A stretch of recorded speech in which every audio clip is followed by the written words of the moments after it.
Mohanpur RD ব্লকের পঞ্চায়েতগুলিতে শপথ গ্রহণ অনুষ্ঠান অনুষ্ঠিত হয় গতকাল থেকেই। শুক্রবার হরিণাখোলা, গজারিয়া, সাতডুবিয়া সহ সর্বমোট 5টি গ্রাম পঞ্চায়েতের শপথ গ্রহণ অনুষ্ঠান অনুষ্ঠিত হয়। অনুষ্ঠানে উপস্থিত ছিলেন এলাকার বিধায়ক তথা রাজ্যের বিদ্যুৎ ও কৃষিমন্ত্রী রতনলাল নাথ। হরিণাখোলা গ্রাম পঞ্চায়েতের প্রধান হিসেবে শপথ গ্রহণ করেন অজয় দেব এবং উপপ্রধান হিসেবে শপথ গ্রহণ করেন মুকুলি মালাকার। পরবর্তীতে সাংবাদিকের মুখোমুখি হয়ে মন্ত্রী রতনলাল নাথ বক্তব্য রাখতে গিয়ে বলেন, সমস্ত গ্রাম পঞ্চায়েতকেই রাজ্য সরকারের নির্দেশে সঠিক ভূমিকা পালন করতে হবে, তাহলেই আমরা এক শ্রেষ্ঠ ত্রিপুরা গড়তে সঠিক ভূমিকায় পৌঁছে যাব। প্রধানমন্ত্রী যেভাবে চায় এক ভারত শ্রেষ্ঠ ভারত, সেইভাবে আমরা চাই এক ত্রিপুরা শ্রেষ্ঠ ত্রিপুরা। পাশাপাশি সবাইকে সাথে নিয়ে চলতে সরকারের সেই দিশাতেই যেন প্রত্যেকটা গ্রাম পঞ্চায়েতের সদস্যরা এগিয়ে যায় এবং গ্রাম পঞ্চায়েতের অঞ্চলের দিকে নজর দেওয়া হয়, মানুষ যেন বিশ্বাসের সহিত পঞ্চায়েতমুখী হয়। পঞ্চায়েতের শপথ গ্রহণ অনুষ্ঠান হচ্ছে, আপনার কি প্রতিক্রিয়া, কি বলবেন? আমাদের মোহনপুর ব্লকে মোট 20টা গ্রাম পঞ্চায়েত, আমার বিধানসভা কেন্দ্রে 10টা গ্রাম পঞ্চায়েত।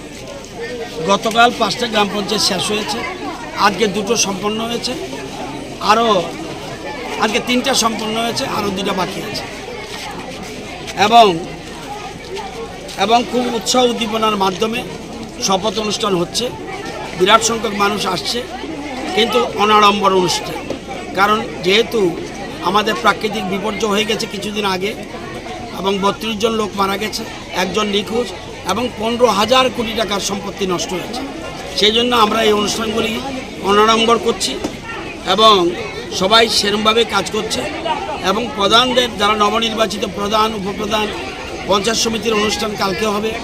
আমি সবাইকে বলবো, আমরা যাতে আমাদের রাজ্য সরকার এবং দেশের প্রধানমন্ত্রী বলছে এক ভারত শ্রেষ্ঠ ভারত, ত্রিপুরা সরকার বলছে এক ত্রিপুরা শ্রেষ্ঠ ত্রিপুরা, আমি বলছি এক মোহনপুর শ্রেষ্ঠ মোহনপুর। এবং সবগুলি গ্রাম পঞ্চায়েত যদি সঠিকভাবে সমাজের কাজ করে, তাহলেই আমরা। মোহনপুর প্রতিনিধি রিপোর্ট, এশিয়ান টাইমস।